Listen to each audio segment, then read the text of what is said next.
শরীরে অসুস্থতা বোধ করলে সঙ্গে সঙ্গে এই সূরাটি পড়বেন। ইনশাআল্লাহ এই সূরাটির ফজিলতে আপনি সুস্থ হয়ে উঠবেন। সূরাটি পড়ে আপনার শরীরে ফু দিবেন এবং সূরাটি পড়ে পানিতে ফু দিয়ে পানিটা খাবেন।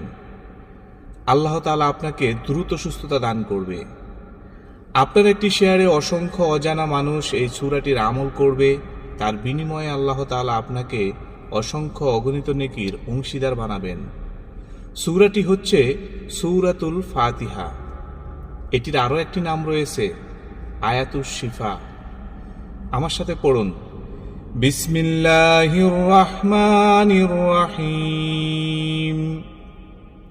আলহামদুলিল্লাহি রাব্বিল আলামিন আর রহমানির রহিম মালিকি ইয়াউমিদ্দিন ইয়্যাকা না'বুদু ওয়া ইয়্যাকা নাস্তাঈন ইহদিনাস সিরাতাল মুস্তাকিম সিরাতাল লাযীনা আন'আমতা আলাইহিম গায়রিল মাগদুবি আলাইহিম ওয়ালাদ-দাল্লিন।